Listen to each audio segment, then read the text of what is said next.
నీతో ప్రాక్టీస్ చేద్దాం అనుకున్నాను. దెబ్బలేమైనా తగిలాయా?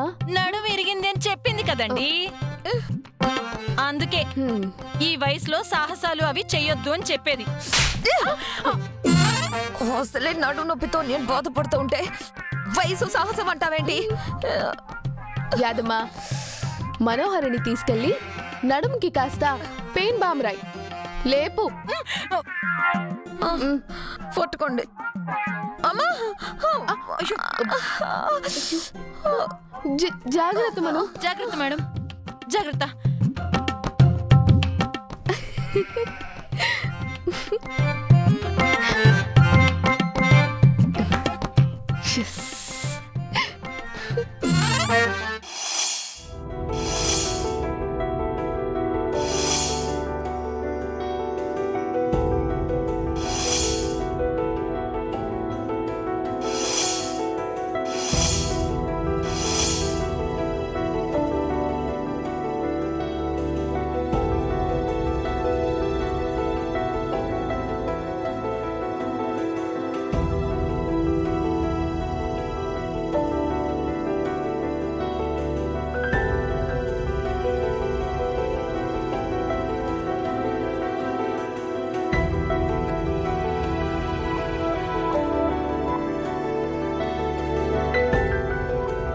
హ్యాపీ హోలీ పిల్లలు.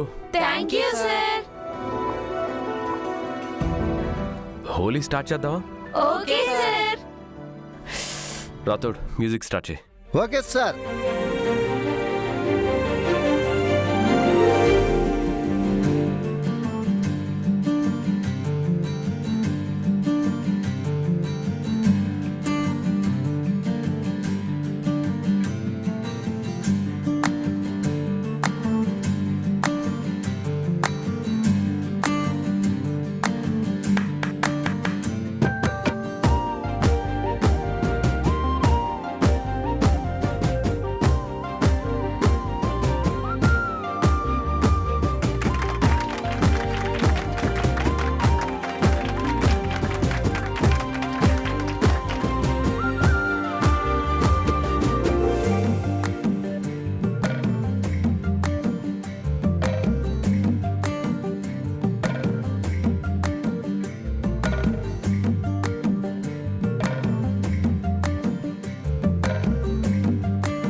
కరెక్ట్గా ఇప్పుడే నడుము విరగొట్టుకున్నారు, లేదంటే మీరు కూడా ఆ పిల్లలతో కలిసి హోలీ ఆడేవారు. ఇదంతా నీ వల్లే వచ్చింది. అనవసరంగా నా విషయంలో తలదూర్చి నన్నోడు విరిగేలా చేసావు. ఇదంతా బాగీ గారి ప్లాన్ ఏమో, నిన్ను పక్కన పెట్టడానికే ఇదంతా చేసిందేమో. చెప్పిన చాడీలు చాలు, ఈ కాపు.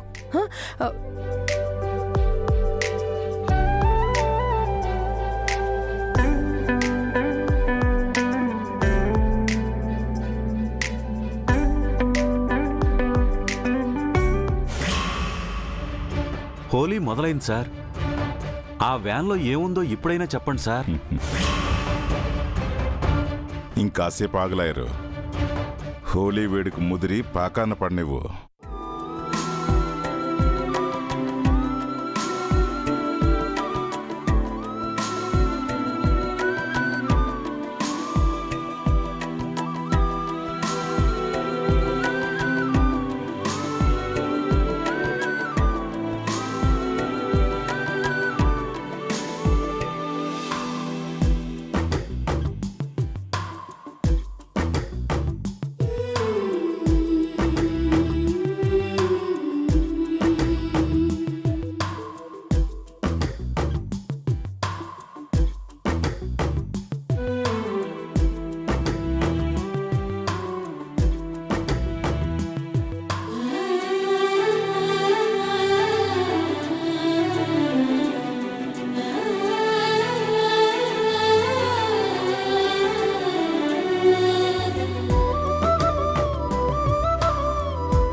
హే, ఏంటిది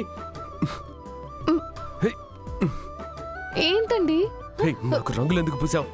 హోళీ రోజు రంగులే పూస్తారు. కావాలంటే మీరు కూడా నాకు పూయండి. ఏంటి నీకు రంగులు పూయటమా? నవ్వా?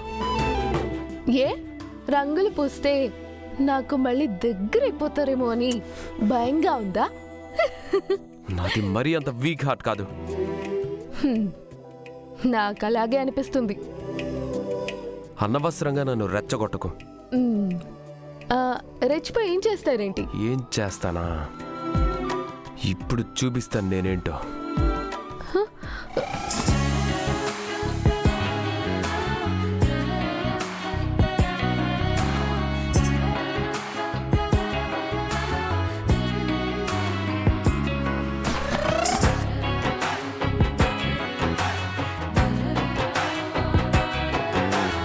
మనోహరి మనోహరి ఒకసారి అటు చూడు. అమరేంద్ర బాగి ఏం చేస్తున్నారో.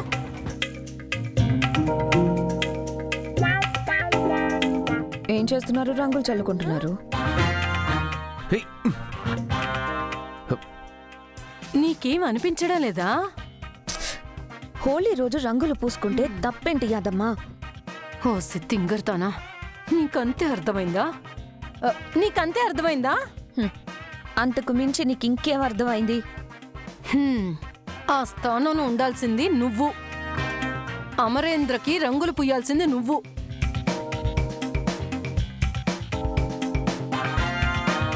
మీరిద్దరూ కలిసి హోలీ ఆడాలి. నాకు నడుము నొప్పి వస్తుంటే నేను ఎలా హోలీ ఆడను? హ? హ. అది నీ కర్మ.